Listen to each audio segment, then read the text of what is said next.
আসসালামু আলাইকুম প্রিয় দর্শক, আজকে আমি এসেছি উত্তরের জনপদ গাইবান্ধা জেলার বালাসীর প্রান্তরে। বালাসীঘাট হচ্ছে গাইবান্ধা জেলার অন্যতম একটি দর্শনীয় স্থান। এটা হচ্ছে একটা নদী। এই নদীতে এসেছি এই নদী পাড়ের মানুষদের জীবনযাপনের গল্পগুলো তুলে ধরার জন্য। বিশেষ করে যারা নৌকা চালাচ্ছেন, কিভাবে চলছে তাদের সংসার, কিভাবে এই নৌকা চালিয়ে তাদের জীবনযাপন চলছে, সেই গল্পটি শুনবো এক নৌকার মাঝির সাথে, যিনি মালেক চাচা। আমরা শুনবো মালেক চাচার জীবনযাপন কেমন চলছে। চাচা, কেমন আছেন আপনি? ভালো আছি। আপনার পরিবারে কয়জন সদস্য? 4 জন। 4 জন। আচ্ছা, এই 4 সদস্যের পরিবার আপনি কিভাবে চালাচ্ছেন? চালাই ভাই, নৌকা চলাই। এখন বর্তমানে ইনকাম নাই। 2 মাস 2.5 মাস থেকে ইনকাম খুবই কম। হয়তো কোনোদিন 500 পাই, কোনোদিন 300 পাই, কোনোদিন হয়তো খালি হাতেও যাওয়া লাগে। বাড়িতে না একটু। এই যে নৌকা যে চালাচ্ছেন, আপনাদের যাত্রীগুলো আসে কিভাবে? আসে যাত্রীগুলো ওই পার থেকে তুলে নিয়ে আসি এই পাশে বেড়ানোর জন্য।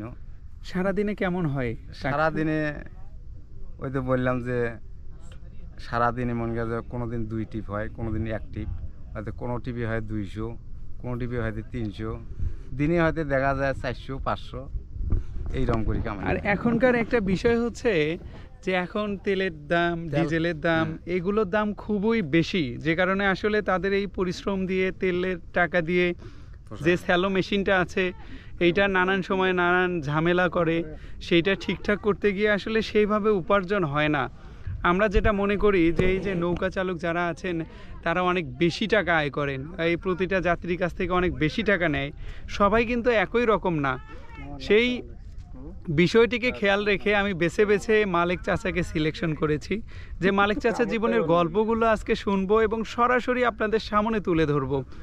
অনেকে আছে এই নৌকা ব্যবসা নিয়ে সিন্ডিকেট করে। দেখা যায় যে অনেক কাপল, নবদম্পতি কিংবা যারা গার্লফ্রেন্ড বয়ফ্রেন্ড ঘুরতে আসে, তারা কিন্তু একটু আড়ালে সময় কাটানোর জন্য এই নৌকাকে খুঁজে নেয়। নৌকার ছাউনির নিচে তারা একটু করে সময় কাটায়।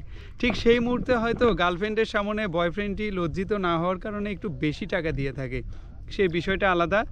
আর এই যে তারপরেও নৌকা চালক যারা আছেন তারা টুকটাক করে যাদেরকে পার করান 20 টাকা 15 টাকা নিয়ে, তো এইভাবে আসলে একটা জীবন চলতে পারে না। বিশেষ করে তারা চরের ভিতরে বসবাস করেন। চরের মানুষদের যে কষ্টগুলো, তাদের জীবন ধারণের যে বিষয়গুলো, সেটা হচ্ছে তারা 6 মাস 3 মাস ভালো কাটায় তাদের জীবন। তারপরে যখন নৌকার এই যে চরের পাশেই যে নদী যখন নদীর পানিতে ফুলে ফেপে ওঠে বর্ষা মৌসুমে, ঠিক সেই মুহূর্তে কিন্তু তাদের জীবনটা বিপন্ন হয়ে যায়। খুব কষ্টের সাথে তারা চলাফেরা করে।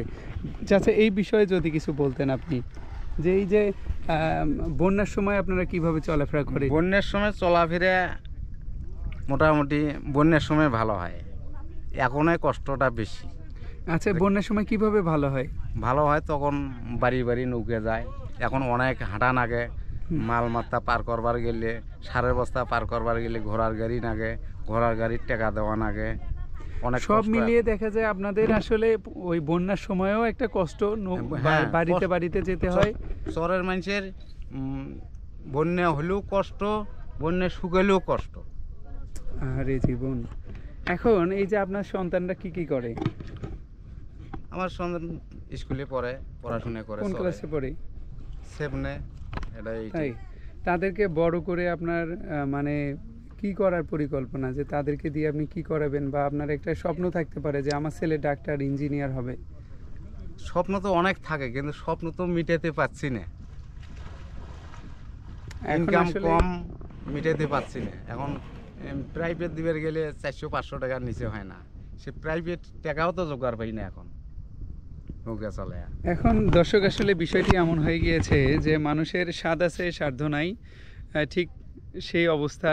আমরা অনেকেই মনে করি যখন আমাদের বাবারা আমাদেরকে ছোটোবেলায় যখন লালন পালন করিয়েছে, তখন হয়তো আমার নিজের বাবার কথাই বলি, আমার বাবার অনেক স্বপ্ন ছিল যে আমাকে ডাক্তার বানাবে।